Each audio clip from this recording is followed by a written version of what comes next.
তো আমরা এই পর্যন্ত আলোচনা করেছি যে খিলাফা কাকে বলে, খিলাফা এবং বর্তমান রাজনৈতিক সিস্টেমগুলোর মধ্যে পার্থক্য কি, এবং একজন খলিফার দায়িত্ব বা ফাংশনটা কি। আরও আলোচনা করেছি যে দিন আসলে দিনের প্রকৃত ব্যাখ্যা কি, ঠিক আছে, এবং স্বাধীনতার প্রকৃত সংজ্ঞা কি, এগুলো উঠে আসছে মোটামুটি সংক্ষিপ্ত সময়ে।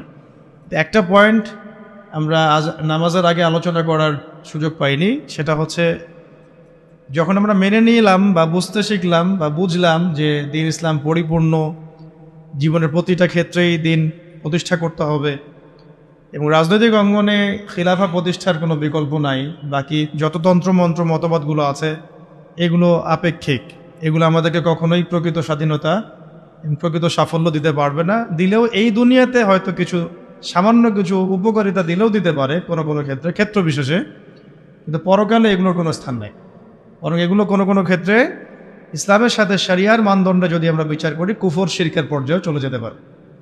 আমরা এই বিষয়ে সবাই মোটামুটি একমত হলাম, জানলাম, বুঝলাম যে খিলাফা প্রতিষ্ঠার কোনো বিকল্প পদ্ধতি নাই যদি আমরা রাজনৈতিকভাবে শক্তিশালী হতে চাই এবং মুসলিমদের সেই হারানো ঐতিহ্য ফিরায় আনতে চাই এবং আমরা বিশ্বের বুকে মাথা উঁচু করে সিংহের মতো বাঁচতে চাই, তাহলে খিলাফা প্রতিষ্ঠার কোনো বিকল্প নাই। মৌলিক প্রশ্ন হচ্ছে এখন তরুণ সমাজের কাছে ছিল আমাদের যে তাহলে এইটা প্রতিষ্ঠা আমরা করব কিভাবে। আপনাদের মধ্যে থেকে অনেকেই উত্তর দিলেন এবং এই উত্তরটাকে আমি সমন্বয় করছি এবং যে জায়গায় গ্যাপ আছে ওইটা আমি আমার মতো করে পূরণ করার চেষ্টা করছি।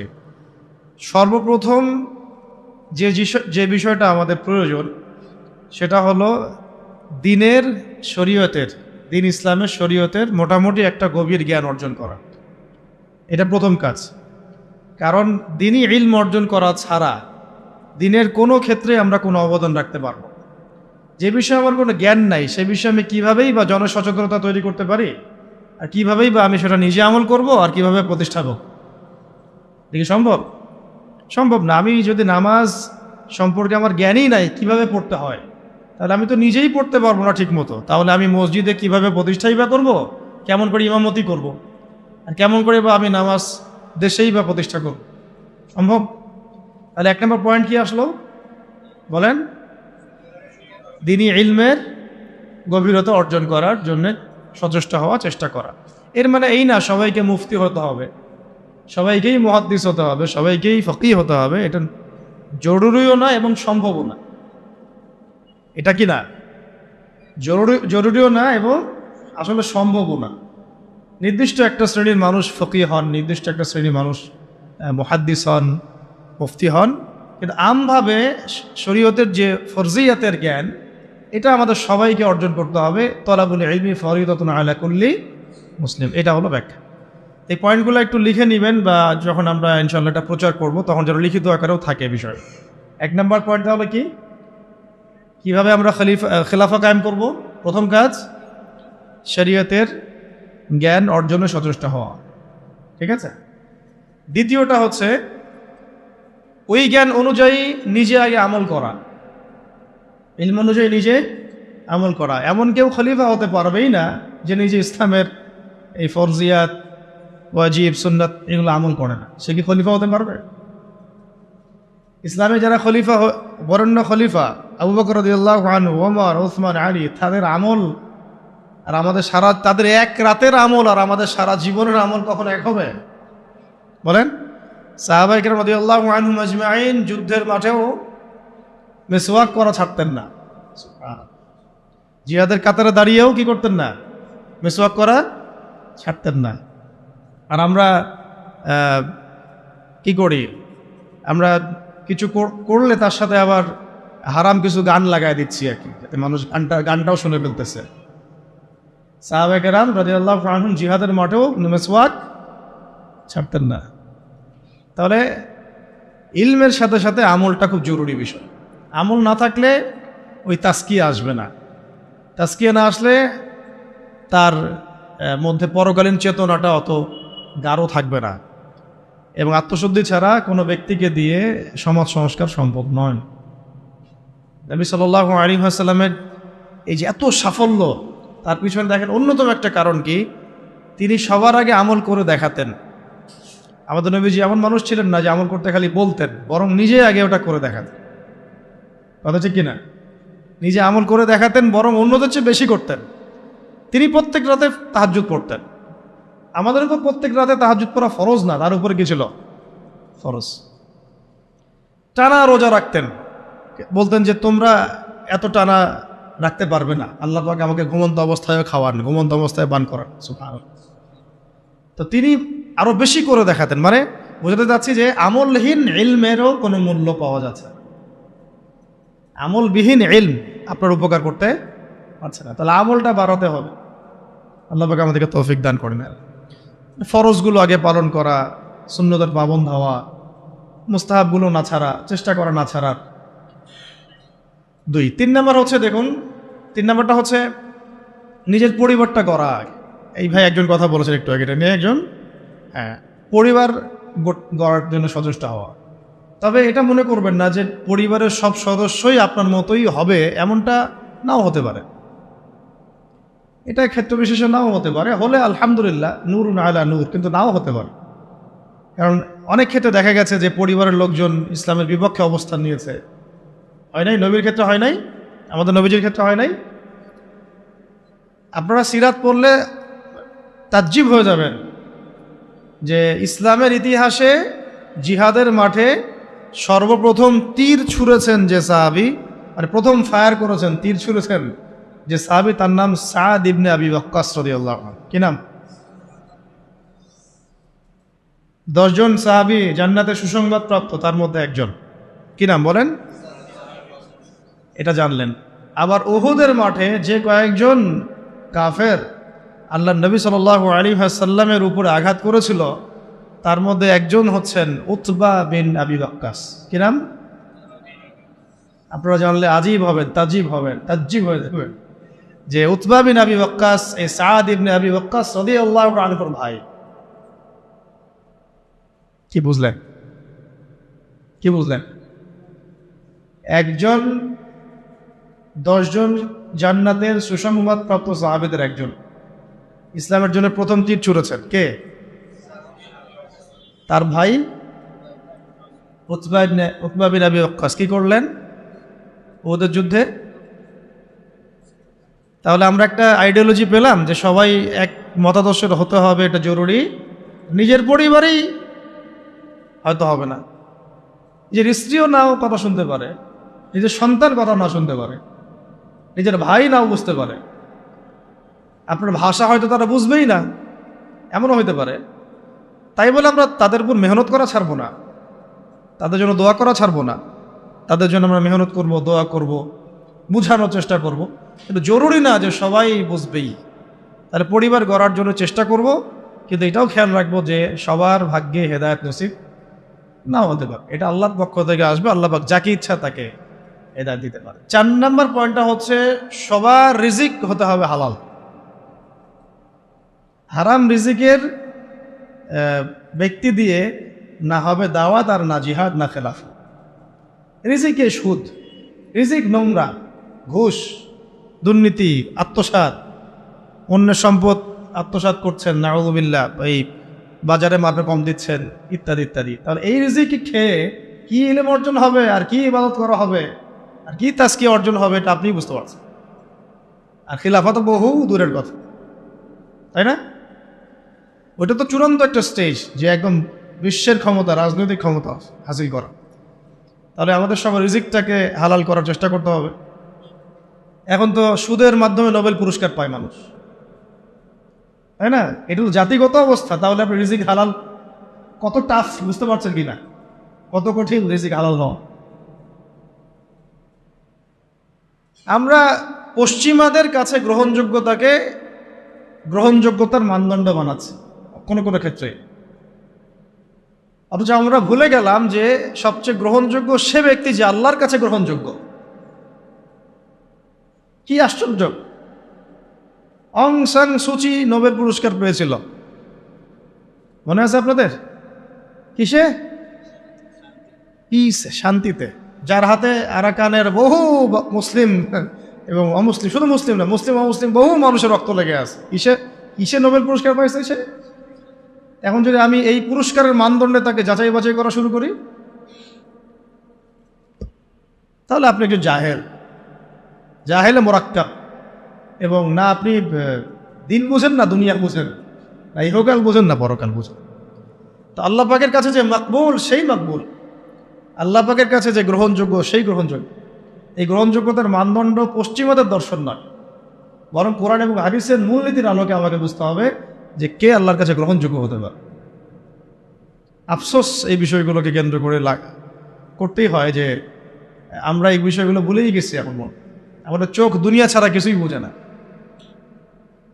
ভাবখানা এমন যে পশ্চিমাদের কোনো গ্রহণযোগ্য ব্যক্তি বা তাদের কোনো খাদেম আমাদের ত্রাণকর্তা হয়ে আসবে, উম্মাকে খেলাফার দিকে নিয়ে যাবে। ভাবখানা এরকম, আমাদের ভাবখানা এরকম। তো আমরা আল্লাহর বিরোধী, আল্লাহ পাকের বিধানের বিরোধী কোনো ব্যক্তিকে যদি মনে করি যে তিনি মুসা আলাইহিস সালামের ভূমিকায় এসে বনু ইসরায়েলকে বাঁচায় নাজাতের পথে নিয়ে যাবে, এর চেয়ে বোকা কোনো জাতি হয়? আফসোস এগুলো আমাদের জন্যে। তো আল্লাহ পাক আমাদেরকে হক বোঝার তৌফিক দান করেন। 4 নম্বর কটা হলো? 4টা। একটা কি ছিল বলেন তো? প্রথমটা এইটুকু আলোচনা মুখস্থ করে বসা যায়, তাহলে আজকের আলোচনা সফল ইনশাআল্লাহ। শরিয়ার যত পারি গভীর জ্ঞান অর্জন করা। এবং সবাই তো ফকিহ মুহাদ্দিস মুফতি হতে পারবো না, কিন্তু একটা মানে ফরজিয়াতের জ্ঞানটা সবাইকে অর্জন, এটা ফরজ, এবং আমাদের পরিবারের সদস্যদেরকেও শেখাতে হবে। 2 নম্বর হচ্ছিল আমলটা বাড়ানো, ইলম অনুযায়ী আমলটা বাড়ানো। 3 নম্বরটা ছিল আমার পরিবারটাকে আগে গড়ে তোলার চেষ্টা করা। পরিবার না গড়ে উঠলে যে আমি বাইরে আবার দাওয়াতের কাজ করতে পারবো না বা খেলাফা মুভমেন্ট করতে পারবো না, বিষয়টা এমনও না। আমাদের এটাও চলবে, এই মেহনতও চলবে, আবার আমরা বাইরের মেহনতও করবো ইনশাআল্লাহ। 4 নম্বর হচ্ছে রিজিক হারাম যেন নিজের রক্তে না ঢোকে। এটা খুবই সতর্কতার সাথে চলা, না হলে হারামখোরদেরকে দিয়ে খেলাফা কায়েম হয় না, কখনোই হয়নি, হবেও না, বলে লাভ নাই। মানে যারা হারাম খাচ্ছেন, হারামের প্রতিষ্ঠা করছেন, সুদ, তারপরে ঘুষ, দুর্নীতি ইত্যাদি ইত্যাদি, এটাকে একটা সামাজিক সংস্কৃতি বানায় ফেলেছেন, তাদেরকে দিয়ে কশিন কালেও আল্লাহ পাকের জমিনে আল্লাহ পাকের বিধান প্রতিষ্ঠা করা সম্ভব, এবং তারা সেটা করবেও না কখনো। ওই চেতনাই তাদের মধ্যে আসবে না। 5 নম্বরটা হচ্ছে যে মাথার উপরে মুরব্বি রাখা। এটা মাথাটা ভালো করে ঢোকান, মাথার উপরে মুরব্বি রাখা। মুরব্বি বলতে বোঝাচ্ছি যারা শরীয়তের গভীর জ্ঞান অর্জন করেছেন, বড় বড় ওলামায়ে কেরাম, তাদের পরামর্শ নেওয়া।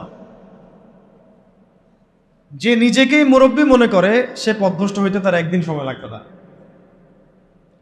আমরা এখন অনেক ওলামায়ে কেরামের এক্সাম্পল দিতে পারবো, পাবলিকলি নাম বলতে যাচ্ছি না, শুধুমাত্র নিজেকে মুরব্বি মনে করার কারণে এবং তার মাথার উপরে কোনো মুরব্বি না থাকার কারণে মুহূর্তের মধ্যেই পদস্খলিত হয়ে গেছে। এমন হয়েছে সকালে হয়তো মুমিন ছিল, বিকালে কুফরি কথা বলে ফেলছে। বিকালে হয়তো মুমিন ছিল, সকালবেলা উঠে মুনাফিকদের পক্ষে কথা বলে ফেলছে, ইসলাম বিপক্ষে কথা বলে ফেলছে, দালালি করে ফেলছে, কারণ মুরব্বীদের সাথে মাশওয়ারা করে নাই। এই জন্যে, আর এটা হলো তাদের কথা বললাম যারা মানে ফান্ডামেন্টাল আলেম, এরকম অনেকেই এরকম পরিস্থিতির শিকার হয়ে গেছে।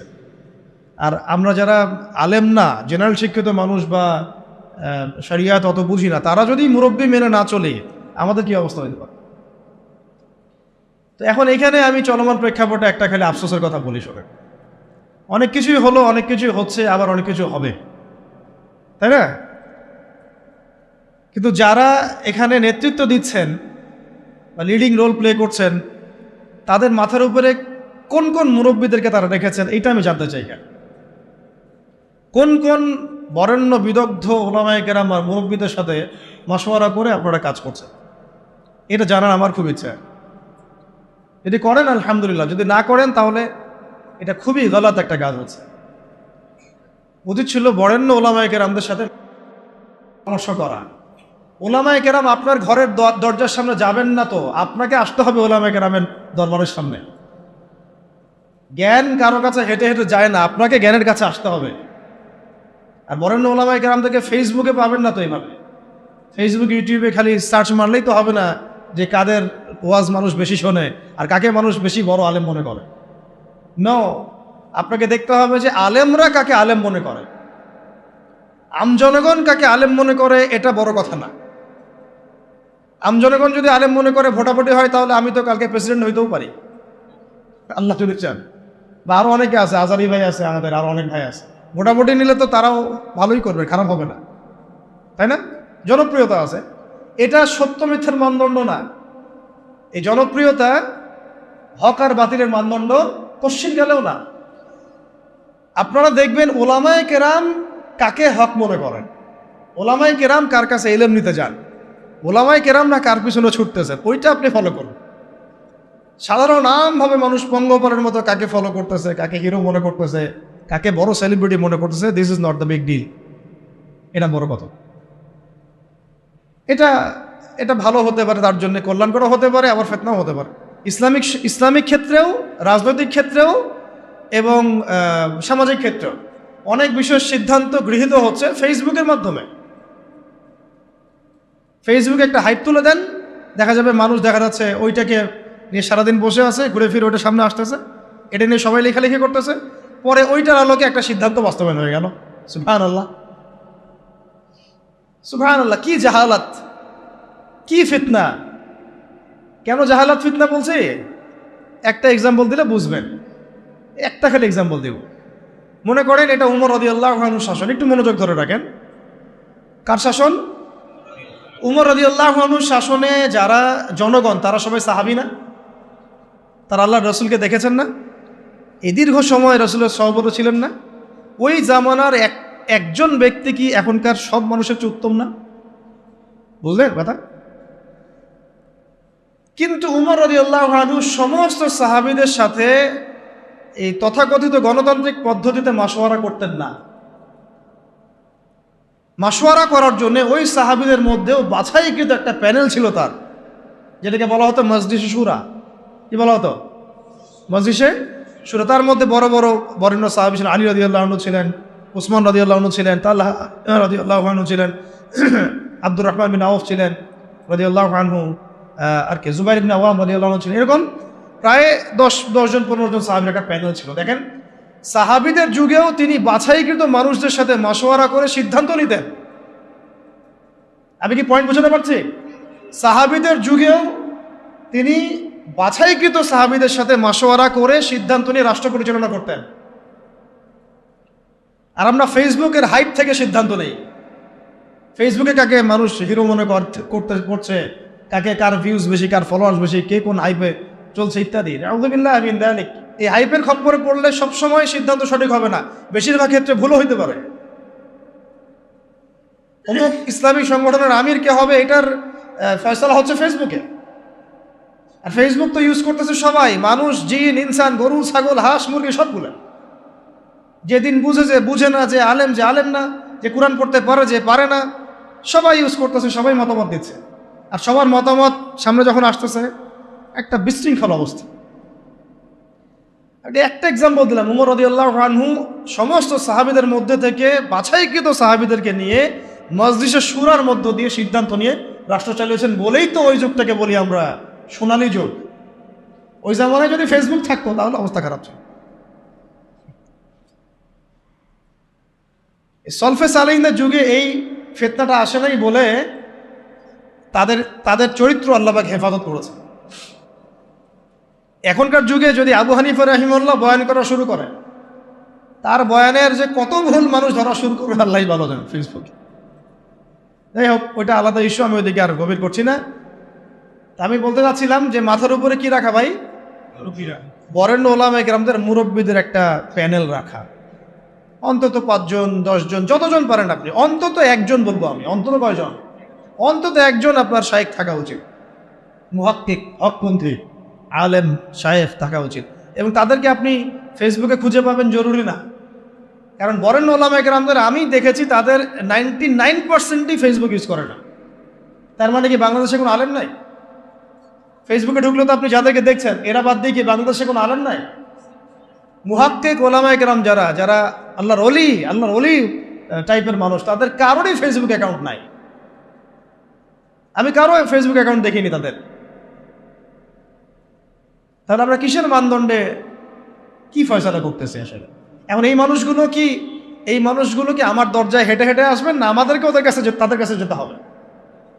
তো কই আমরা জাতিগত সিদ্ধান্ত নেওয়ার সময় কই গেলাম, কই যাচ্ছি, কোথায়? বরং খোঁজারও তো চেষ্টা করছেন। আমাকে বলেন, একটা দলিল দেই। ওই যে মুসা আলাইহিস সালাম যখন জানলেন যে তার চেয়ে একজন জ্ঞানী মানুষ আছে, মনে আছে? আল্লাহ পাক তাকে জানালেন যে তুমি সবচেয়ে জ্ঞানী মানুষ নও পৃথিবীতে, তোমার চেয়ে একজন জ্ঞানী মানুষ আছে, তার নাম খিদির। তার নাম কি? খিজির আলাইহিস সালাম। তো মুসা আলাইহিস সালাম কি বললেন যে তাকে আমার কাছে আল্লাহ পাঠায় দেন, তো আমি তার কাছ থেকে মশওয়ারা নেই, পরামর্শ নেই, বরং বললেন যে আল্লাহ ওয়াইজ ক্বালা মুসা লিফাতাহু লা আবরাহু হাত্তা আবলুগা মাজমাআল বাহরাইন আও আমদিয়া হুকুবা। সুবহানাল্লাহ, কি চমৎকার আয়াত, কি চমৎকার আয়াত! আমি বুঝাতে পারবো না আয়াতের ব্যাখ্যাটা তাদেরকে।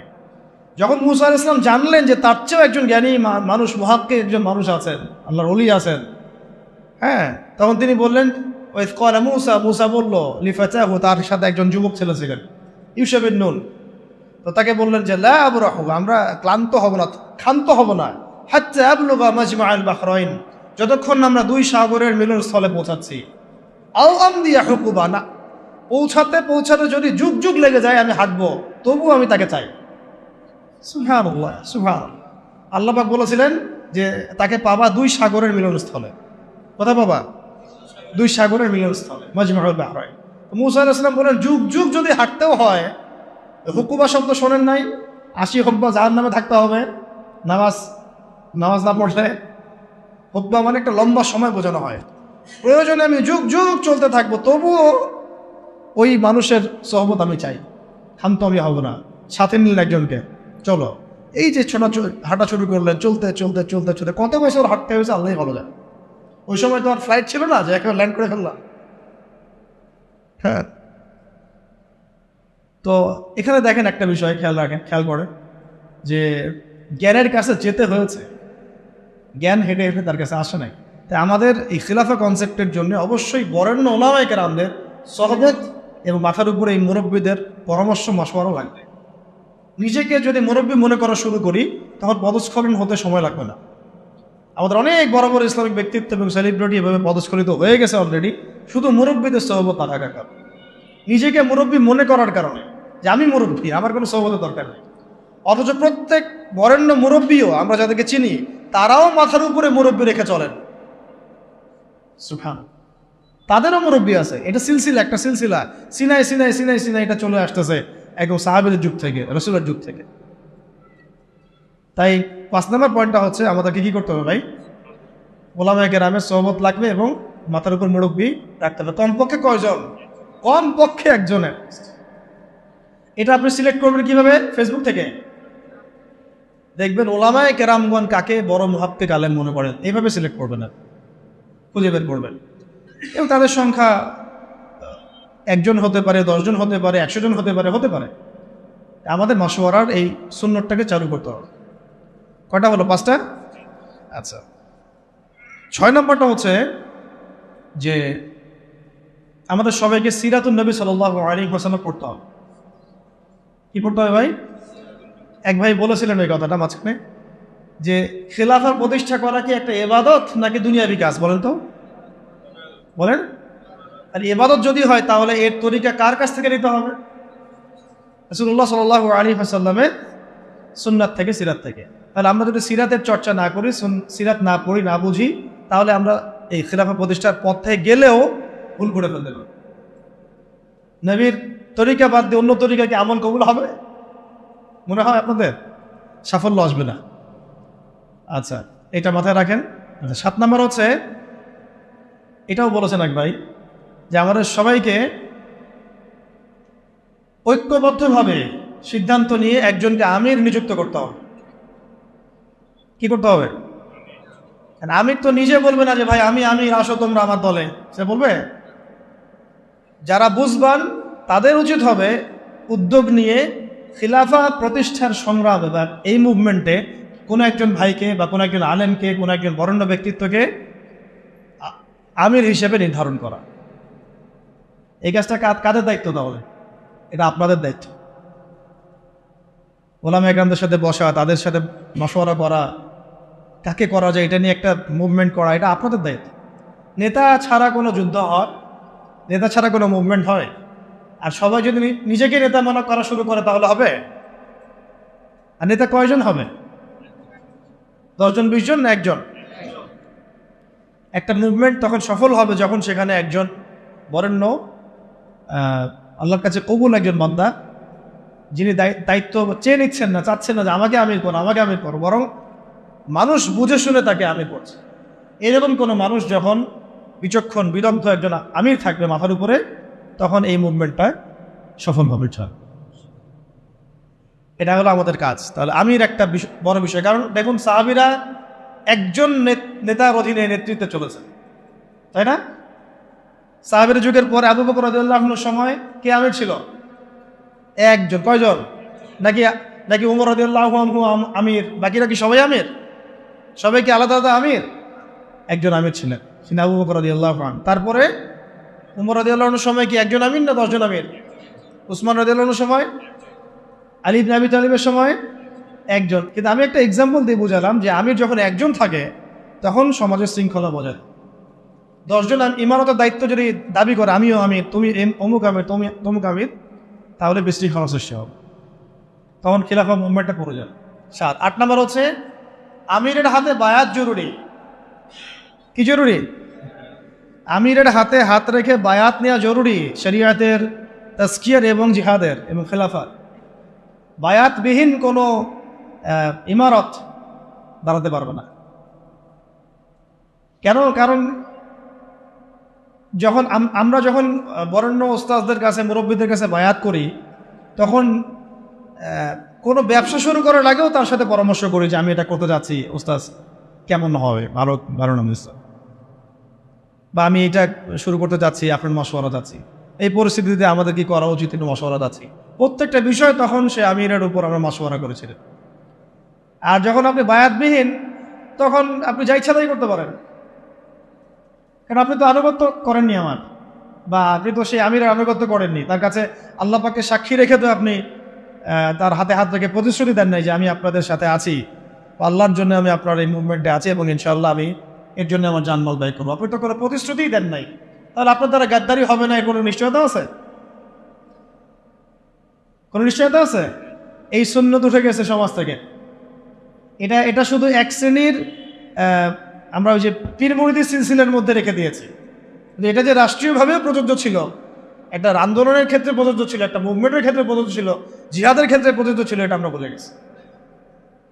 সাহাবীদের শোনেন, কোনো সাহাবী নবীর কাছে বায়াত না করে মুসলিমই হতে পারে আর নাই।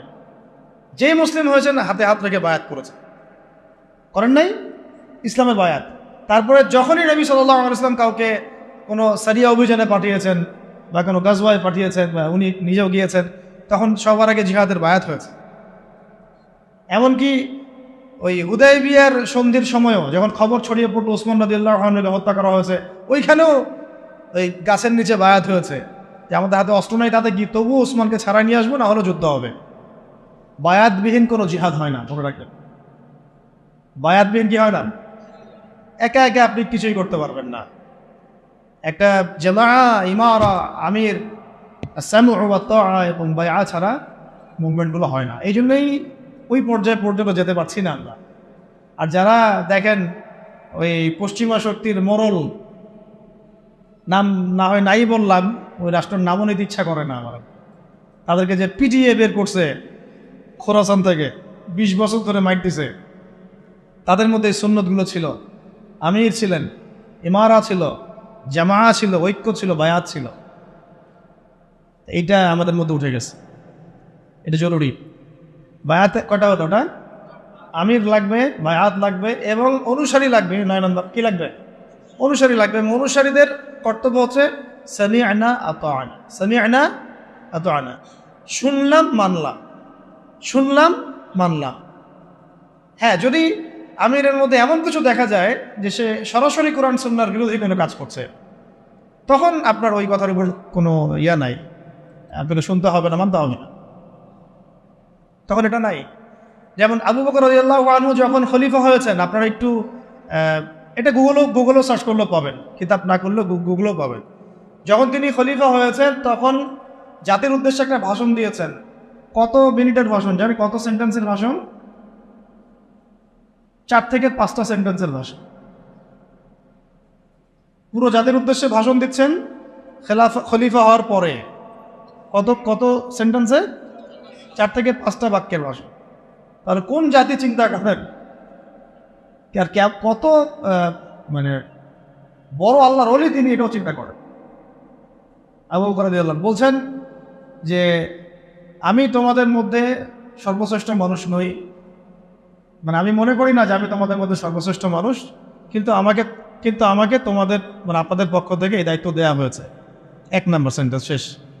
2 নম্বর হচ্ছে আসিদকু আমানা ওয়াল কাযিবু খিয়ানা, সত্য এবং সত্যবাদিতা হচ্ছে আমানত, এবং মিথ্যা, এই যে প্রতারণা, মিথ্যা, এগুলো হচ্ছে খিয়ানত। 2টা সেন্টেন্স, ঠিক আছে? দাঈফুম মিনকুম কাওয়িউন ইনদি হাত্তা আখুযা হাক্কা লাহু ইনশাআল্লাহ। তোমাদের মধ্যে যারা দুর্বল তারাই আমার কাছে সবচেয়ে বেশি শক্তিশালী। হ্যাঁ, তোমাদের মধ্যে যারা দুর্বল তারা আমার কাছে সবচেয়ে বেশি শক্তিশালী, যতক্ষণ পর্যন্ত মানে আমি তোমাদের হকটা আদায় না করছি। আর কাওয়িউন ফিকুম মিনকুম দাঈফুন ইনদি হাত্তা আখুয হাক্কা মিনহু ইনশাআল্লাহ। আর তোমাদের মধ্যে যারা শক্তিশালী মনে করো তারাই আমার কাছে দুর্বল, যতক্ষণ না তোমাদের কাছ থেকে আমি গরিবের হকটা আদায় না করছি। চিন্তা করুন, ভাষণ দেখছেন? কটা সেন্টেন্স হলো? আরেকটা হচ্ছে 5 নম্বর হচ্ছে যে আল্লাহ পাক ওই জাতিকে সম্মানিত করেন যে জাতি জিহাদের পথ বেছে নিয়েছে। আর যখন কোনো জাতি জিহাদের রাস্তা ছেড়ে দেয়, আল্লাহ পাক তখন তাকে অসম্মানিত করে। কত নম্বর সেন্টেন্স?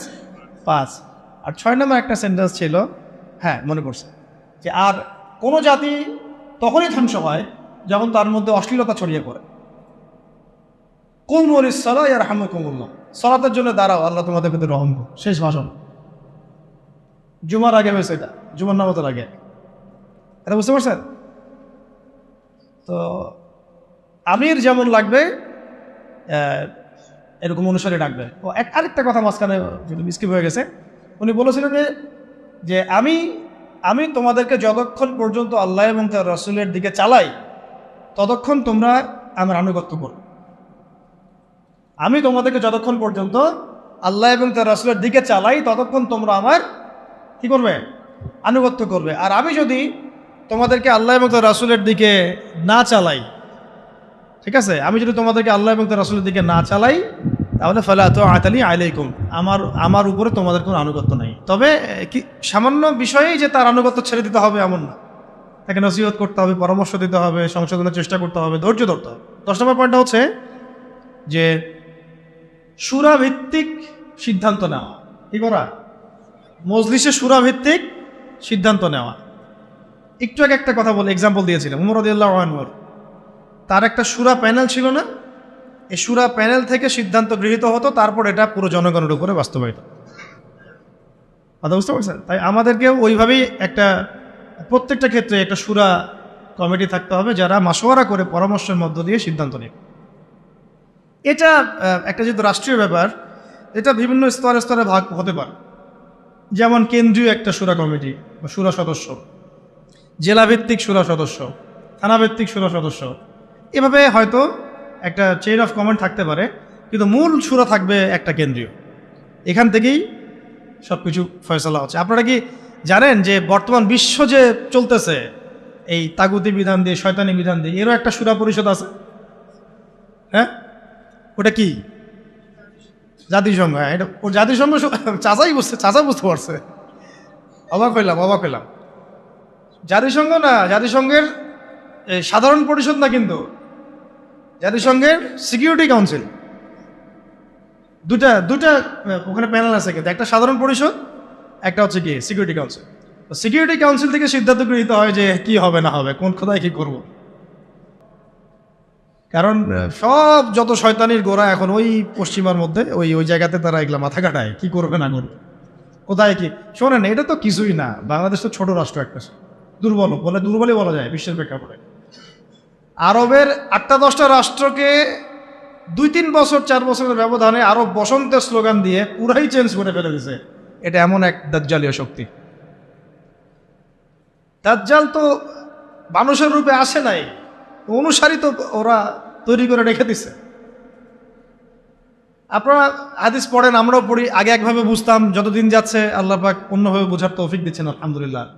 দাজ্জাল যে সারা বিশ্ব চষে বেড়াবে, ওকে সারা বিশ্বের প্রত্যেক গ্রামে গ্রামে হেঁটে হেঁটে বেড়াবে, নাকি অনুসারীতে শাসন করাবে? কমন সেন্স না? সব জায়গায় যে ওকে প্রত্যেক নূরপুরে ওকে আসতে হবে ও শাসন প্রতিষ্ঠা করার জন্য? ওর কোনো এজেন্ট থাকলেই যথেষ্ট। আবার ভালো দিক দিয়ে দেখেন, ওমর রাদিয়াল্লাহু আনহু খেলাফতের সময় তিনি কি পুরো বিশ্বের সব জায়গায় ঘুরে ঘুরে বেরিয়ে শাসন করেছেন? তিনি ছিলেন মদিনায়, চেন অফ কমান্ড। তার অনুসারী সাহাবায়ে কেরাম রাদিয়াল্লাহু আনহুম তারা বিভিন্ন জায়গায় তাদের কাজ করছেন, ইসলামের কাজ করছেন। এটাই তো মানে স্ট্র্যাটেজি হয়। দাজ্জাল আসে নাই, বের হয়নি, তো কি হয়েছে? ওর অনুসারী তো অ্যাক্টিভ সময়। তো 10 নম্বরটা বলছিলাম কি ভাই, আমাদের মজলিস সুরাভিত্তিক সিদ্ধান্ত নিতে হবে। সুরাভিত্তিক সিদ্ধান্ত ছাড়া আমরা আগাতে পারবো না। এবং এটা এই সুরা সদস্য আপনি নির্ধারণ করবেন কিসের ভিত্তিতে? টাকা পয়সা, ইলম, আমল, তাজকিয়া, পরহেজগারিতা এবং তার বিচক্ষণতা, প্রজ্ঞা, এগুলোর ভিত্তিতে এটা বিচার করা হয়। এখানে একজন ব্যক্তি থাকতে পারেন যার বয়স 20 বছর, এমন ব্যক্তিও মজলিসে সুরায় থাকতে পারে, তার যদি জ্ঞান, প্রজ্ঞা, বিচক্ষণতা থাকে, কোনো সমস্যা নাই, আমল থাকে। আবার এমন একজন ব্যক্তি যার বয়স 50, 60, 70, তিনিও থাকতে পারেন। এটা সিদ্ধান্ত টাকা পয়সা, পদ, পদবী, ক্ষমতার ভিত্তিতে হবে না, যেটা আমাদের এখানে সুন্নত হয়ে গেছে, নাউযুবিল্লাহ।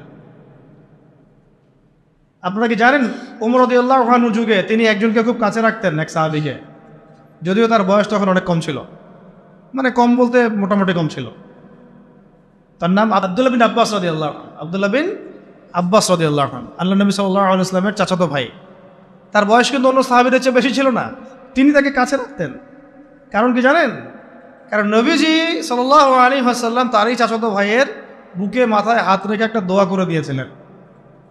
আমাদের নবীজি একদিন রাত্রেবেলা উঠে ইস্তেঞ্জা করতে গিয়েছেন, বের হয়ে দেখেন যে কেউ একজন তার জন্য অজুর পানি রেখে দিছে। ঠিক আছে, তো নবীজি অবাক হয়ে গেছেন যে কে পানি রাখছে এখানে আমার জন্য। তো আব্দুল্লাহ বিন আব্বাস রাদিয়াল্লাহু আনহু বললেন যে আমি রাখছি। ছোট তখন তিনি, 10, 12, 14 বছর বয়স। কত বিচক্ষণ, কেয়ারফুল দেখেন যে নবীজি ইস্তেঞ্জা গেছেন, আমি একটু খেদমত করে দিই, একটু পানি আগায় দিই। এই পানিটা পেয়ে নবী সাল্লাল্লাহু আলাইহি ওয়াসাল্লাম তাকে বুকে জড়ায় ধরে মাথায় হাত বুলায় দোয়া করছিলেন সাল্লাল্লাহু আলাইহি ওয়াসাল্লাম যে আল্লাহুম্মা ফাক্কিহহু ফিদ-দীন ওয়া আল্লিমহু তা'উইল। আল্লাহ আপনি তাকে দ্বীনের গভীর বুঝ দান করেন এবং তাকে এই যে কোরআনের এগুলোর ব্যাখ্যা বিশ্লেষণ করার তৌফিক দান।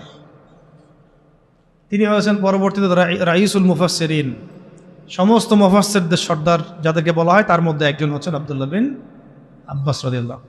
তার বয়স তখন কম, তারপরেও উমর রাদিয়াল্লাহু আনহু তাকে কাছে বসে রাখতেন, পরামর্শ নিতেন, আয়াতের ব্যাখ্যা জানতে চাইতেন। উমর রাদিয়াল্লাহু আনহু কি কম জানেন? হ্যাঁ, উমর রাদিয়াল্লাহু আনহু কি কম জানেন? তারপরেও তিনি তাকে এইভাবে খাতির যত্ন করতেন, যাতে যদি কোনো ভুল কিছু না হয়, মানে ভুল কিছু যেন না হয় তার কাছ থেকে জেনে নেওয়া, যদিও তার বয়স কম। আর এখন তো মানে আহলুল ইলমদেরকে মূল্যায়নই করেন না আপনারা। হুজুররা কোথায় ছিল? বক্তব্যটা এরকম, হুজুরদের দিয়ে কি হবে?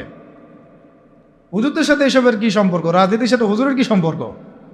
ওখানে আমরা যাব কেন? তাদের কাছে মাশওয়ারা নিব কেন? আমরা কি কম বুঝি? আমাদের মাশওয়ারা দেওয়ার জন্য জাতিসংঘ আছে, হ্যাঁ, ইসরায়েল আছে, আমেরিকা আছে, পশ্চিমা বিশ্ব আছে। আমরা IMF থেকে লোন নিয়ে আসবো, জাকাতের কি দরকার আছে? হুজুররা বললেই হবে? ভাবখানা এরকম আর কি। এই জন্যে এই জাতির এই দুর্দশা হচ্ছে। আল্লাহ পাক যেন যারা বুঝে নাই, মানে যারা এখন বর্তমান, তাদেরকে যেন বোঝার তৌফিক দান করে। আমরা দোয়া করবো সবার জন্য। আমরা কারো দুশ্মনী কারোর সাথে আমাদের নাই, কিন্তু আমরা হকের পক্ষে থাকবো সবসময়, বাতিলের বিপক্ষে থাকবো সবসময়। আমরা মাজলুমের পক্ষে থাকবো এবং জালেমের বিপক্ষে, সে যেই হোক না কেন। হুয়েভার হি ইজ, আমরা মাজলুমের পক্ষে, জালেমের সোজা কথা, সে যেই হোক। সুরা থাকতে হবে এবং সুরার মধ্যে এভাবে বিচক্ষণ জ্ঞানী ব্যক্তিদেরকে স্থান দিয়ে আমাদেরকে চলতে হবে মশওয়ারা করে। আরও আছে, আত্মশুদ্ধি অর্জন করার জন্য সাহাবীরা কি করতেন, সবসময় নবীর কাছে গিয়ে পড়ে থাকতেন। খেয়াল করেন নাই? যখন একটু ফুরসত পেতেন কাজকর্ম শেষ, মসজিদে নবীর কাছে কথা শুনতেন, বসতেন, যোগাযোগ রাখতেন। আমাদের ওলামা ইকরামদের সাথে কানেকশনই বা কোথায়? কানেকশন উঠে গেছে না এখন খুব বেশি, কানেকশন ফোনে। আর এটা নিয়ে আমি আরেকটা লেকচার দিব ইনশাআল্লাহ, যে এটা কি পরিমাণ ফিতনা একটা জগৎ। এ কারো চরিত্র নষ্ট করতে বাকি রাখবে না এবং দুশ্চরিত্র ব্যক্তিকে গাছে উঠাইতেও বাকি রাখবে না। হককে বাতিল বানায় ফেলতে পারে, বাতিলকে হক বানায় ফেলতে পারে। এতই ফিতনাময়, এতটাই ফিতনাময়। তো আমাদের মুরব্বীদের সাথে সোহবতের সাথে সাথে তাসকিয়া, আত্মশুদ্ধি অর্জন করার চেষ্টা করতে হবে। এর জন্য ওলামা কেরাম বলেন পরকালের ফিকির করা, মৌতের কথা স্মরণ করা, বেশি বেশি জিকির করা, কোরআন তেলাওয়াত বাড়ায় দেওয়া, তারপরে মুরব্বীদের সাথে দেখা সাক্ষাৎ করা, আলেমদের সাথে যোগাযোগ রাখা। যখনই মনটা একটু দুনিয়াবি ভাব আসতেছে তখনই চলে যাওয়া, দে ওস্তাদ আসলে মনটার মধ্যে অস্থিরতা কাজ করতেছে, মনে হচ্ছে ইমান কমে যাচ্ছে, আমল কমে যাচ্ছে, পরামর্শ দেন, এইভাবে অস্থির থাকা। হুযায়ফা রাদিয়াল্লাহু আনহুর ঘটনা মনে আছে না?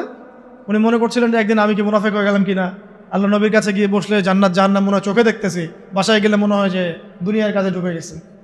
মনে আছে না হাদিসটা? ফাজাইল আমল বই তো আছে। তো তখন তারা দৌড় দিয়ে আবার নবীর কাছে আসলেন, ইয়া রাসূলুল্লাহ বাসায় গেলে এমন লাগে, আপনার কাছে থাকলে এমন লাগে। নবীজি বললেন যে এটা স্বাভাবিক, এটা স্বাভাবিক, কারণ তোমরা যদি সবসময় ওই একই হালতেই থাকতা তাহলে তো তোমরা ফেরেশতা হয়ে যাইতা। এই যে ওনাদের ফিকির যে কি হলো, আমি কি মুনাফিক হয়ে গেলাম কিনা, এটা যোগাযোগটা রাখা। এবং আমি বারবার একটা কথা বলতেছি, জ্ঞান আপনার ঘরের দরজা আসবে না, আপনাকে জ্ঞানের কাছে যাইতে হবে, খুঁজে বের করতে হবে এবং আল্লাহর কাছে কান্নাকাটি করে দোয়া করতে হবে যে আল্লাহ আমাকে সেরকম মুহাক্কিক আলেম, ওইরকম মুহাক্কিক আল্লাহর ওলির সোহবত আল্লাহ তুমি নসিব করো, ওই রকম মানুষদের পরামর্শ নিয়ে চলার তৌফিক দান করো। ঠিক আছে, কটা হচ্ছে আজকে? আচ্ছা, এবার আসি, এগুলো একটু স্ট্রং, একটা বলে শেষ করতেছি। 12 নম্বর হচ্ছে শারীরিক এবং মানসিকভাবে শক্তিশালী হওয়া। কি ঘুম আসছে? ঘুম আসলে একটা কাজ করেন, জায়গা পরিবর্তন করেন।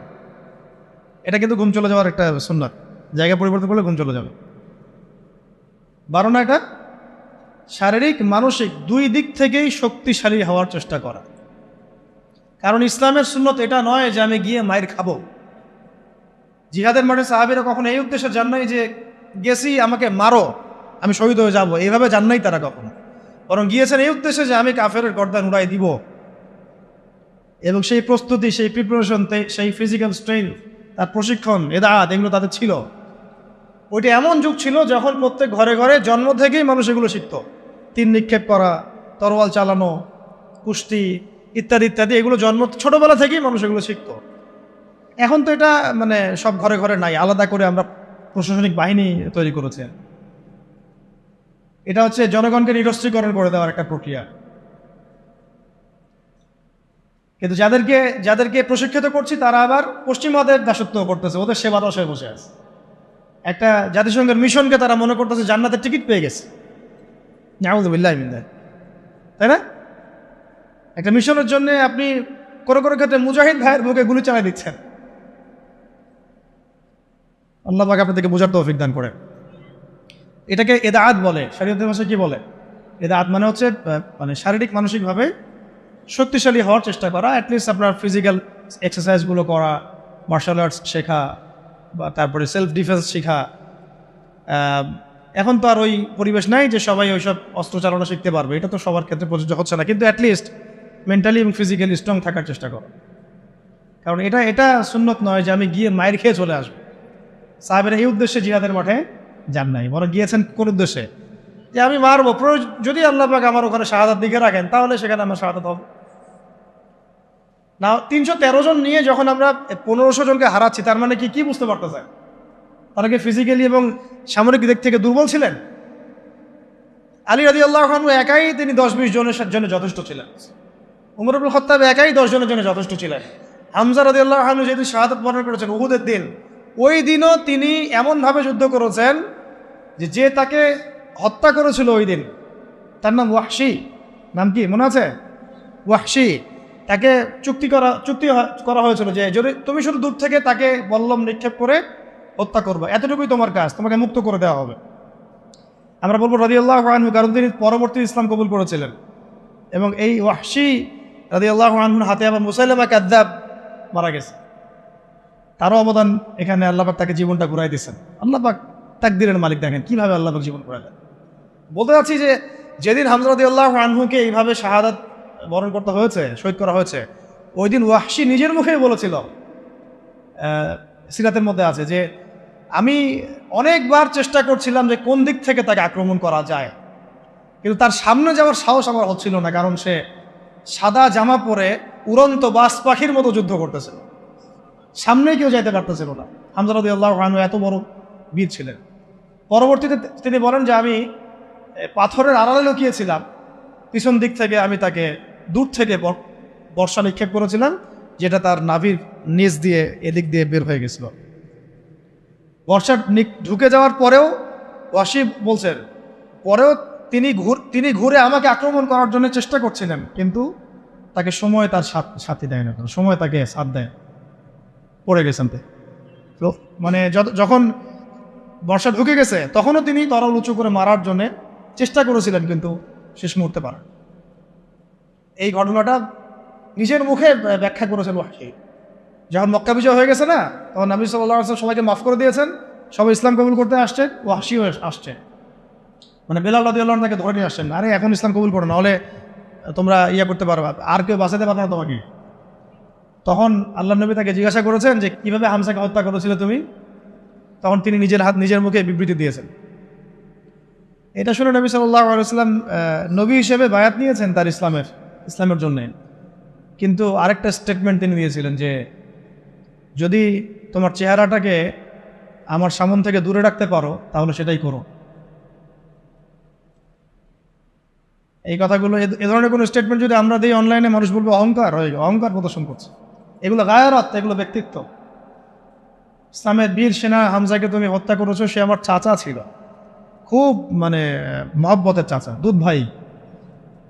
কষ্ট পেয়েছেন তিনি এটা, সে তাই না, তার লাশকে চিরে ফেলা হয়েছে, কলিজা ছিঁড়ে খাওয়ার চেষ্টা করা হয়েছে, পারে নাই। এটা আসলে তাকদীর। পরবর্তীতে আল্লাহ রাব্বুল আলামিন তাকে তৌফিক দিয়েছেন, তার হাতে আবার মুসাইলামা কাযযাব, মহামিথ্যাবাদী ভণ্ডনবী, তার মানে খালাস। একইভাবে তিনি মুসাইলামা কাযযাবকেও হত্যা করেছেন, দূর থেকে পল্লম নিক্ষেপ করে একেবারে জান বাজি রেখে। তারপরে তিনি বলছেন একটা স্টেটমেন্টে যে আজকের পর থেকে আমি মুসলিম সমাজের মধ্যে হাঁটবো, কেউ আমাকে কাতিল হামজা বলবে না। আজকের পর থেকে আমি মুসলিম সমাজের মধ্যে হাঁটবো, কেউ আমাকে বলবে না যে হামজার কাতেল, বলবে সে হচ্ছে মুসাইলামা কাযযাবের কাতেল। ভাই দেব একটা কথা বলে ফেলি মাঝখানে, আমাদের সমাজে এই যে কাদিয়ানী মুভমেন্ট চলতেছে, এরাও এই যুগের মুসাইলামা কাযযাব। এরা কি এই যুগের মুসাইলামা কাযযাব? যদি আমরা দেখি যে ওরা এখন আবার ওদের মতবাদ প্রচারে স্বাধীনতা পাচ্ছে, আমরা এটা চরমভাবে প্রতিবাদ করবো ইনশাআল্লাহ। এবং উত্তরবঙ্গ জুড়ে এদের কার্যক্রম তো বেশি, আপনারা তো জানেন। এদেরকে যেখানে পাবেন সেখানে শায়েস্তা করবেন, জ্ঞান দিয়ে, জবান দিয়ে, আদর্শ দিয়ে, সব দিক দিয়ে। এদের সাথে কোনো ওঠা বসা চলাফেরা করবেন না, মুআমালাতি করবেন না, কোনো ব্যবসা বাণিজ্য করবেন। 13 নম্বরটা নোট করেন, সেটা হচ্ছে ওই যে এক ভাই বলেছিলেন যে জনসচেতনতা তৈরি করা খুবই ইম্পর্টেন্ট টপিক, এটা পয়েন্ট। কারণ বাংলাদেশের মানুষ নামাজ বুঝে, খেলাফত বুঝে না। বাংলাদেশের মানুষ রোজা রাখা ফরজ বুঝে, ইসলামী খেলাফত, শরিয়া, আইন এগুলো বুঝে না, তাই না বিষয়টা? বাংলাদেশের মানুষ কোনো কোনো ক্ষেত্রে এখন পর্দাও বুঝতেছে, পর্দা করা উচিত, ফরজ, যাকাত দেওয়া উচিত, ইসলামী শাসন কায়েমের বিষয়টা তারা বোঝে। বরং তাদের মধ্যে অনেক সন্দেহ কাজ করে যে আসলে এটা করলে আবার মানে পশ্চিমারা আমাদের উপর তেড়ে আসবে কিনা, আমাদের স্বাধীনতা হস্তক্ষেপ করবে কিনা, তাই না? এইটা তাইলে এই খিলাফার সুফল, উপকারিতা এবং এটা না থাকার কুফলটা জনগণের মাঝে প্রচার করা, ব্যাপকভাবে দাওয়াতের মধ্যে এটা নিয়ে আসা, এই শব্দগুলো ব্যবহার করা। এবং এর বাইরে বিপরীতে যে তাগুতি সিস্টেম, যে so called democracy, so called secularism, communism, so called nationalism, এগুলো যেভাবে আমাদের ক্ষতি করতেছে, ইসলামী শরীয়তের পথে বাধা হয়ে দাঁড়াচ্ছে, এটা মানুষের সামনে স্পষ্ট করার। মানে এক কথা পয়েন্ট হচ্ছে জনসচেতনতা তৈরি করা, খেলাফার পক্ষে জনসচেতনতা তৈরি করা। ওটা হলো 13। 14 হচ্ছে অমুসলিমদেরকে বোঝানো, অমুসলিম ভাই বোনদেরকেও এটা বোঝানো বা জানানো যে খিলাফার আন্ডারে তারাই সবচেয়ে বেশি সিকিউর থাকতে পারবে। কারণ একটা প্রশ্ন ওঠে খেলাফার কথা আসলে, যে খেলাফা হলে কি এটা মৌলবাদী রাষ্ট্র হয়ে যাবে কিনা, হিন্দুদের উপর অত্যাচার হবে কিনা, এই হবে কিনা, সেই হবে কিনা। এটা সম্পূর্ণ একটা মিথ্যা বানোয়াট বোগাস কথা। উমর রাদিয়াল্লাহু আনহু খেলাফত কালে কোনো অমুসলিমের উপরে যার্রা পরিমাণ কোনো অত্যাচার হয়েছে? বরং আমরা দেখি এখনকার গণতান্ত্রিক সিস্টেমগুলোতে এগুলো হচ্ছে, এবং এই ইস্যুগুলোকে মানুষ রাজনৈতিক হাতিয়ার বানাচ্ছে না, সুবিধা হাসিলের জন্য ইস্যু সৃষ্টি করতেছে। বাংলাদেশে আল্লাহ না করুক, বাংলাদেশে যদি কেউ চক্রান্ত করে, আল্লাহ পাক এইসব চক্রান্ত থেকে আমাদেরকে হেফাজত করেন, দোয়া করি, যে এই হিন্দু ভাই বোনদেরকে যদি কিছু মানুষ আঘাত করা শুরু করে, তাহলে বাংলাদেশের প্রতি সবার আগে কে তেরে আসবে বলেন তো দেখি? ও কি বসে থাকবে? আমরা না হয় আমাদের ভাইদেরকে ফিলিস্তিনে মারলে আগাই না, সিরিয়াতে মারলে আগাই না, আগাইতে পারি না, পাশের দেশ আরাকানে মারলেও আমরা আগাইতে অনেকে পারি না। তাই বলে কি খ্রিস্টানরা পারে না, চাইনিজরা পারে না, ইন্ডিয়ানরা পারে না? ওরা কিন্তু ঠিকই আসবে। আপনি বাংলাদেশের মাটিতে যদি কোনো আমেরিকানকে কখনো মারতেন বা মারেন, না উজুবিল্লাহ, না এটা করতে বলতেছি না, তাহলে দেখবেন পুরো শক্তি নিয়ে এসে আপনাকে হামলা করবে না? কোন ইহুদিকে যদি আপনি বাংলাদেশে হত্যা করেন, তাহলে পুরা ইসরায়েল আপনার বিরুদ্ধে যুদ্ধ ঘোষণা করবে না? কিন্তু মুসলিমদেরকে সারা বিশ্বে মেরে ফেললে আমরা ওইটা করতে পারি না, বা ওইটার চেতনা আমাদের মধ্যে কাজ করে না। তো এইটা আমি পয়েন্টটা এখান থেকে বলতে চাইলাম, যে হিন্দু ভাই বোনদের উপর যদি কেউ অত্যাচার করে, তখন কিন্তু এটাকে একটা বড় গ্লোবাল ইস্যু বানায়, পার্শ্ববর্তী যে হিন্দু রাষ্ট্রগুলো আমাদের আশপাশে আছে সবাই এখানে হস্তক্ষেপ করার চেষ্টা করে। তখন গৃহযুদ্ধ লাগাই দেওয়ার চেষ্টা করবে, ওই যে গুজরাটের মতো, হায়দ্রাবাদের মতো। আর গৃহযুদ্ধ যেখানেই লাগবে, সেখানেই যে রাষ্ট্র আসবে তার নাম হলো আমেরিকা। যেখানেই দেখবে যে গৃহযুদ্ধের মতো কোনো পরিবেশ, ও আসে বলবে যে আমার এখানে শান্তি কায়েম করতে হবে, গণতন্ত্র কায়েম করতে হবে, তাই আসছি আর কি। তখন আরেক নতুন সিরিয়ার জন্ম হইতে পারে, নাউযুবিল্লাহ। এটা না হোক, আমরা তাই দোয়া করি, কিন্তু এটা একটা ইন্টারপ্রিটেশন যেটা হয়েছে বিশ্বে, এরকম ঘটনা কিন্তু ঘটেছে। এর আলোকে, অভিজ্ঞতার আলোকে কথাটা বললাম, যে অমুসলিম ভাই বোনদেরকে এটা নিশ্চিত করা, বোঝানো যে খিলাফা রাষ্ট্র কোনো মৌলবাদী কনসেপ্ট না, মানে ওদের বক্তব্য অনুযায়ী আর কি। এটার মধ্যে প্রত্যেক অমুসলিমের অধিকার শতভাগ নিশ্চিত থাকবে, বরং বর্তমান প্রচলিত পদ্ধতি চাইতে বেশি থাকবে ইনশাআল্লাহ। তারা তখন আমাদের জিম্মি, একজন জিম্মিকে হত্যা করলে সে জান্নাতের ঘ্রাণও পাবে না, এমন হাদিস আছে। তারা আমাদের জিম্মেদারিতে থাকবে, তারা আমাদের জিম্মি মানে কি, তারা আমাদের জিম্মেদারির মধ্যে থাকবে, ওদের জানমাল হেফাজত করা আমাদের দায়িত্ব তখন। তো হাদিসে আসছে, কেউ যদি এমন কোনো জিম্মিকে হত্যা করে, তাহলে সে তো জান্নাতে যাচ্ছে না, জান্নাতের ঘ্রাণও পাবে না। তাহলে এটা কঠিন না? তো এই সচেতনতা তৈরি করা, এটা খুব ইম্পর্টেন্ট একটা কাজ। তাই একজন বললেই হবে না, আপনাদের সবাইকে এখন থেকে কথার মধ্যে এই বিষয়গুলো আনতে হবে, যে শুধুমাত্র নামাজ, রোজা, হজ, জাকাত এই বিষয়গুলোই ইসলাম নয়, বরং ইসলামিক শাসন প্রতিষ্ঠা করার জন্য আমাদের চেষ্টা করতাম। ইসলামী ল, ইসলামী শরিয়া আইন, ইসলামিক খেলাফা কনসেপ্ট, এই কনসেপ্টটা সবাইকে বুঝানো। আমি খুব আশা করেছিলাম যে এই ধাক্কায় হয়তো ইসলামী খেলাফতের দিকে হয়তো আমরা একটু মুভ করতে পারতে পারি, কিন্তু আবারও হতাশ হলাম, চরমভাবে হতাশ হলাম। আর আমরা দেখলাম যে মাজলুমের বিজয় হলো, জালেমের পতন হলো, এরকম করে আমরা দেখলাম। ইতিহাসে হয়েছে, ফেরাউন ধ্বংস হয়েছে, নমরুদ ধ্বংস হয়েছে, কিন্তু আমরা যেন ওই ফেরাউনের কবল থেকে নিষ্কৃতিপ্রাপ্ত ওই উদ্ধত বনু ইসরায়েলের মতো হয়ে না যায় আবার। বুঝতে পারছেন কথা? ফেরাউনের কবল থেকে মুক্তি পাওয়ার মাত্র 40 দিনের মাথায় বনু ইসরায়েল বাছুর পূজা শুরু করছিল। কত দিনের মাথায়? আর আমরা তো 40 দিন লাগে নাই, 7 দিনের মাথায় আমরা মাশাআল্লাহ ট্রান্সজেন্ডার, সুদ, পশ্চিমাদের দাস, এমন কিছু মানুষকে আমরা আমাদের মাথার উপরে নিয়ে চলে আসলাম। আল্লাহ আমাদেরকে বোঝার তৌফিক দান। এখন আমরা আশা করছিলাম যে এই মুভমেন্টগুলোর মধ্য দিয়ে হয়তোবা, যেহেতু এখানে ওলামায়ে কেরাম সম্পৃক্ত ছিলেন, বড় বড় সংগঠনগুলো সক্রিয় অংশগ্রহণ করেছেন, কেউ বলেছেন, কেউ লিখেছেন ইত্যাদি, এবং ছাত্র জনতা সবাই আমভাবে ছিলেন, যে হয়তোবা তাদেরকে বোঝানো যাবে যে ইসলামিক বিষয়গুলো বাস্তবায়ন করা এটাই মুখ্যম সময়। কিন্তু আমরা আবারও হতাশ হলাম আর কি। জানি না ভবিষ্যতে কী হবে, তবে আমার আশঙ্কা যে খিলাফা স্টেট এভাবে বাস্তবায়িত হবে না। কারণ ওই কনসেপ্টটা এই প্রজন্ম অনেক কিছু করছে, সাহসিকতা দেখাচ্ছে, ওদের মধ্যে উদ্যম আছে, সাহস আছে, জীবন দেওয়ার মানসিকতা আছে, কিন্তু ওদেরকে আমরা তাওহীদ বুঝাইতে পারতেছি না, তাই না? ওরা দেশপ্রেমে করতেছে, জালেমের বিরুদ্ধে দাঁড়াচ্ছে, জালেমের বিরুদ্ধে দাঁড়ায় গেছে, তারা দেশপ্রেমের চেতনায় লালন করতেছে, অন্যায় সহ্য করতেছে না, সাহস দেখাচ্ছে, ওদের বুদ্ধি আছে, ওদের মাশাআল্লাহ ওদের ডেডিকেশন আছে, সব কিছু আছে। তাওহীদ বুঝাতে পারছি না আমরা যে এই কাজগুলো করতে হবে আল্লাহর জমিনে, আল্লাহর হুকুম কায়েমের জন্যে, আল্লাহর জমিনে গণতন্ত্র কায়েম করার জন্য না, আল্লাহর জমিনে এই তথাকথিত জাতীয়তাবাদ আর ধর্মনিরপেক্ষতা কায়েম করার জন্য না। এই ডেডিকেশনগুলোই দরকার আমাদের আল্লাহর জমিনে খিলাফা কায়েম করার জন্য।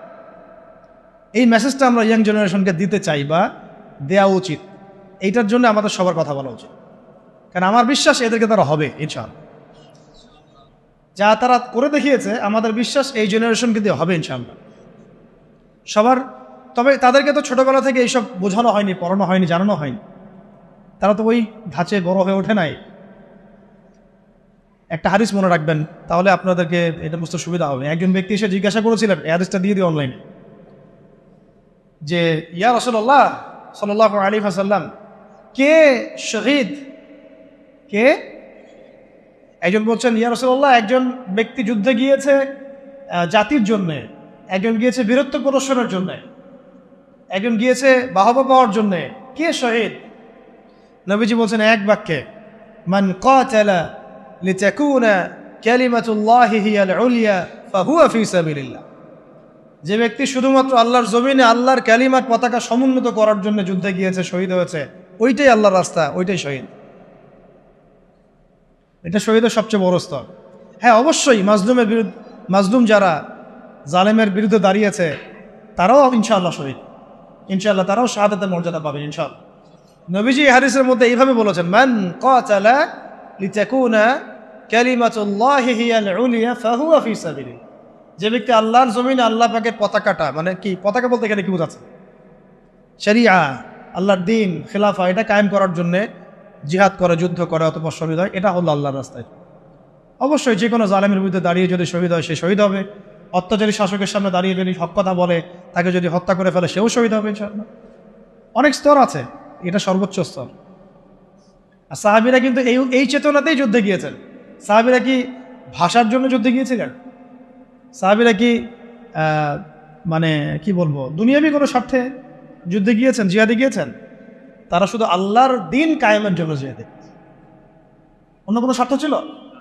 এমনকি তাদেরকে এই স্বার্থও ছিল যে যুদ্ধে জয় হলে আমি গনিমত পাবো অনেক। হ্যাঁ, এই নিয়ে ছিল, যুদ্ধ জয় হলে আমি অনেক গনিমত পাবো, সম্পত্তি হবে, আমাকে সবাই বীর বলবে, ইত্যাদি ইত্যাদি। এরকম কোনো একটাই লক্ষ্য উদ্দেশ্য নিয়ে তারা ঝাঁপিয়ে পড়েছেন, সেটা হচ্ছে আল্লাহর জমিনে আল্লাহর তাওহীদ, লা ইলাহা ইল্লাল্লাহ, এই কালিমা যেন প্রতিষ্ঠিত হয়। এবং আল্লাহর কালিমা প্রতিষ্ঠা হওয়া মানে আল্লাহ পাকের শাসন, আল্লাহ পাকের বিধান, খেলাফা, এটা যেন বাস্তবায়ন হয়ে যায়। মানে এক কথায়, আমার কথা এক কথা, জমিন আল্লাহর, হুকুম চলবে আল্লাহ।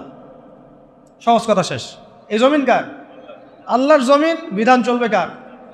আল্লাহর। আল্লাহর জমিন, শাসন চলবে কার? এখানে শাসক হচ্ছে আল্লাহর প্রতিনিধি, শাসক জনগণের কাছে মুখাপেক্ষী না। এখানে শাসক কার প্রতিনিধি? আল্লাহর প্রতিনিধি।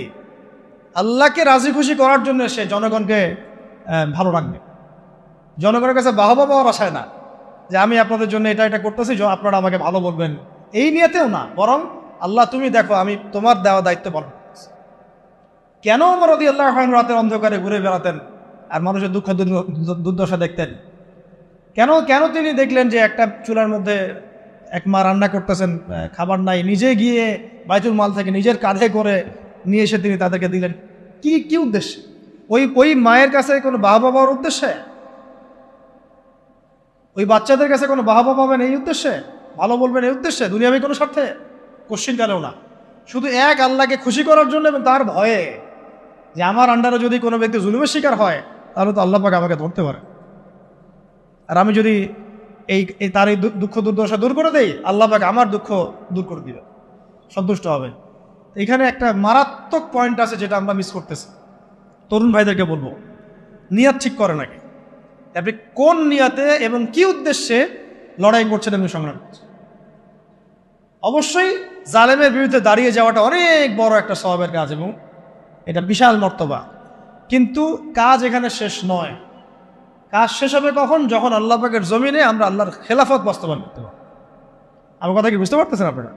তাই আমরা এই সচেতনতা তৈরি করব এবং তরুণ ভাইদেরকে বোঝাবো, তাদের পর্যন্ত বার্তা পৌঁছানোর চেষ্টা করব। এরপর যদি তারা না বুঝে আবার ঘুরে ফিরে সেই পশ্চিমাদের ট্র্যাপে পড়ে যায়, তাহলে আফসোস করা ছাড়া আমাদের কিছুই করার না। তখন আল্লাহি তখন এই হাজার হাজার শহীদের রক্তের সাথে গাদ্দারি হয়ে যাবে, হবে না? তখন আল্লাহি, আল্লাহর কসম, এই হাজার শহীদের সাথে গাদ্দারি হয়ে যাবে। তারা তো পশ্চিমাদের সেবা দাস হওয়ার জন্য রক্ত দেয় নাই। আমাদের ভাইরা যারা জীবন দিল কয়দিন আগে আপনারা দেখলেন, তারা কি পশ্চিমা কোনো গোষ্ঠীর দাস হওয়ার জন্য রক্ত দিয়েছে? তারা স্বাধীনতা চেয়েছে। স্বাধীনতা মানে কি? আমি বুক ফুলায় সিংহের মতো চলবো আমার দেশে এবং আল্লাহর পাকের ইবাদত করব, কেউ আমাকে কিছু বলবে না, অমুসলিমরা নিরাপদে থাকবে, আমরা ওদের কোনো ক্ষতি করবো না, এবং আমরা আল্লাহ পাকের জমিনে আল্লাহ পাকের বিধানগুলো বাস্তবায়ন করব, ওই আলোকে আমরা দেশ শাসন করবো। এটা উদ্দেশ্য না? এই উদ্দেশ্য যদি বাস্তবায়িত না হয়, তাহলে আমরা তাদের সাথে অনেক বড় গাদ্দারি করে ফেলবো। কোন মুখ নিয়ে আমরা তাদের সামনে কিয়ামতের মাঠে দাঁড়াবো, এটাও ভাবতে হবে, আমাদের চিন্তা করতে হবে। সেদিন যখন দেখা হবে তাদের সাথে, তারা তো আমাদেরকে প্রশ্ন করবে যে আমরা তো রক্ত দিয়ে আসলাম, তোমরা আবার সুধী মহাজনকে কেন মাথার উপরে বসাইল? আমরা তো এই জন্য রক্ত দেই নাই। আমরা তো আল্লাহ পাকের জমিন, আল্লাহ পাকের দাসত্বের জন্য রক্ত দিয়েছিলাম। গাদ্দারি করেন না শহীদ ভাইদের সাথে। আমি জানি মাসোয়ারা আপনারা ওলামায়ে কেরাম, বরেণ্য ওলামায়ে কেরামদের সাথে করছেন না, অন্য থিঙ্ক ট্যাঙ্ক আছে আপনাদের, কিন্তু আল্লাহ না করুক, দোয়া করে এমনটা যেন না হয়। আপনাদের প্রতিভা, সাহস, ধৈর্য এবং এই যে বীরত্ব, এটাকে যেন একটা স্বার্থান্বেষী মহল তাদের নিজস্ব এজেন্ডা বাস্তবায়নে ব্যবহার করতে না পারে, খেয়াল রাখবেন এই জিনিসটা। আল্লাহ পাক আপনাদেরকে বোঝার তৌফিক দান। তা আমাদের এই জিনিসটা খেয়াল রাখতে হবে যে আমাদের নিয়াতটা এটা থাকবে, অমুসলিমদেরকে বোঝানো যেন খেলাফার আন্ডারে তারাও শান্তি শৃঙ্খলার সাথে থাকতে পারবে, এটাতে কোনো সমস্যা নেই। বরং আপনারাই বলেন যে একটা এলাকায় খুব চুরি হচ্ছে মনে করেন, যদি জুমার দিন, জুমার নামাজের পরে একটা চোরকে সামনে ধরে সব জনগণের সামনে হাতটা দিয়ে কেটে কবজি পর্যন্ত, চুরি তো নিশ্চয়ই বাড়বে আরো, নাকি? চুরি কি তখন বাড়বে সমাজে না কমবে? এই যে চুরি করলে যে চোরের হাত কাটতে হয়, বলেন তো আমাদের দেশের কত পার্সেন্ট মুসলিম এই আকীদাটা পোষণ করে? বা যারা এখন মানে আমাদের উপরে নিচে ডানে বামে আছে, তারাও কি মনে করে যে এটা একটা ইসলামী শরিয়া, এটা করা উচিত? বরং বেশিরভাগই মনে করে এটা তো একটা মৌলবাদী বিষয় হয়ে যাবে, পশ্চিমারা আবার আমাদেরকে তেড়ে আসবে, ইত্যাদি ইত্যাদি, তাই না? বলবো যে এটা তো কি ফান্ডামেন্টাল রাষ্ট্র হয়ে গেছে। ওরা তো কখনোই চাইবে না একটা রাষ্ট্র খেলাফা কায়েম হোক, তারা চাবে মডারেট ইসলাম যেন প্রতিষ্ঠিত হয়। মডারেট ইসলাম মানে কি? যেটা পশ্চিমাদের স্বার্থ রক্ষা করবে, আবার এদিকে নামাজ রোজাও করবে, পশ্চিমাদের স্বার্থ রক্ষা করবে, আবার নামাজ রোজা হজ যাকাতও চালু থাকবে। এই ইসলাম তারা পছন্দ করে, এই ধরনের আলেমদেরকে তারা পছন্দ করে, এই ধরনের ইসলামিক সেলিব্রিটিকে তারা পছন্দ করে, ব্যক্তিত্বকে পছন্দ করে। আর আমরা যখনই বলবো যে না, আমরা ওদের সেবা দাস হব না, আল্লাহ পাকের জমিনে আল্লাহ পাকের শরিয়া বাস্তবায়ন করতে হবে, খেলাফা, তখন আমাদেরকে এরা বলবে এরা পাহাড়ি মোল্লা। এরা কারা? আরে তোমরা তো সাক্ষী আছো, ওই পাহাড়ি মোল্লারা যখন রাষ্ট্র ক্ষমতায় গিয়েছে, ওরা সিংহের মতো গেছে, পশ্চিমাদের সেবা দাস হয়ে যায় নাই। ওরা সিংহের মতোই ছিল, সিংহের মতোই যুদ্ধ করছে, সিংহের মতোই শাসন ক্ষমতাও পাইছে। ওদেরকে কারোর সাথে নেগোশিয়েট করতে হয় নাই যে আমাদেরকে একটা আলেম কোঠা দাও, রাষ্ট্র চালাই। তুমি আমাকে কোঠা দেওয়ার কে? বরং ওলামায়ে কেরাম বা মুজাহিদ ভাইরা তারা সিদ্ধান্ত নেবে যে কারা থাকবে প্যানেলে, কারা থাকবে না। তুমি সিদ্ধান্ত দেওয়ার পশ্চিমারা কে? সিদ্ধান্ত দেওয়ার পশ্চিমারা কে? আপনি লড়ছেন, স্বাধীন আপনি করছেন, সংগ্রাম আপনার, সিদ্ধান্ত ওরা দেওয়ার কে? এই জিনিসগুলো আমরা বুঝতে পারতেছি না। তো এই আমাদের জেনারেশনকে এটা জানানো, বোঝানো যে ইসলামিক লস যেগুলো আছে, হাত কাটা, রজম, এই জিনার শাস্তি, চুরির শাস্তি, মদের শাস্তি, তারপরে যে ব্যভিচারের শাস্তি, ধর্ষণের শাস্তি, বা এই যে একজনকে হত্যা করে ফেললো নিরীহ মানুষ, মাজলুম, তার কেসাস, এই হুদুদ কেসাস, এগুলো বোঝানো, শব্দগুলো পরিচিত করা দরকার। তাগুত, হুদুদ, কিসাস, শরিয়া, ইমারা, খেলাফা, শব্দগুলা কি করা দরকার? পরিচিত করা দরকার। মানুষ তো জানেই না শব্দগুলা, বুঝতেই পারতেছে না শব্দগুলা। এখন আমি একা বা 10 জন 20 জন মানুষ বললে কি সবাই জানবে? সবাইকে বলতে হবে, সবাইকে বলতে হবে কথা। এগুলো নিয়ে সবাইকে কথা বলতে হবে। হয়তোবা আগামীকালকে খেলাফত কায়েম হবে না, কিন্তু আমরা যদি এই মেহনতটা চালু করে মানুষকে এই খেলাফার ফজিলত বুঝাতে পারি এবং এটা না থাকার কুফল বুঝাতে পারি, কে জানে 20 বছর পর হয়তো হবে ইনশাল্লাহ। 15 বছর 16 বছরের একটা সিলসিলা 15 সেকেন্ডের মধ্যে চলে যায় নাই, 15 দিনের মধ্যে চলে যায় নাই, উঠে যায় নাই। এই তো কয়দিন আগে কি মনে হচ্ছিল, এখন মানুষ কি মনে করতেছে, কি আকাশ আসমান জমিন পার্থক্য, কি ছিল আর কি হলো। এগুলো কার পরিকল্পনা? তাহলে আমরা হয়তো আগামীকাল খেলাফত কায়েম করতে হয়তো পারবেন না, নাও পারতে পারেন, ইল্লা মাশাআল্লাহ। কিন্তু এই বিষয়গুলো যখন মানুষ জানবে, আলোচনা হবে, চর্চিত হবে, একদিন না একদিন তো হবে ইনশাআল্লাহ। এটাই আমাদের কাজ, প্ল্যাটফর্ম তৈরি করা। তাহলে ইলমের সাথে আমল, তাসকিয়া, তারপরে ওলামায়ে কেরামদের সোহবত, মুরব্বি রাখা, মশওয়ারা করা, আমিন নির্ধারণ করা, তারপর সূরাভিত্তিক পরামর্শ করা, হালাল খাওয়া, এদাত মানে ফিজিক্যালি ফিট থাকা, এবং সিরাতের চর্চা বলছি কেন, কারণ সিরাতের মধ্যেই সব কিছু লিখাই আছে কীভাবে আপনাকে করতে হবে। এবং ব্যাপক দাওয়াতি কাজ করা, সচেতনতা মানে দাওয়াতি কাজ করা, এবং দাওয়াতের সাথে সাথে জিহাদের প্রস্তুতি রাখা। এটা শেষ কথা। দাওয়াতের সাথে সাথে কি রাখা? জিহাদের প্রস্তুতি রাখা। দেখেন, শেষ কথা এগুলো, শেষের দিকে কথা, যে মক্কায় হচ্ছিল না, সাহাবীরা আবিসিনিয়া চলে গেলেন, নবীজি তায়েফে গেলেন।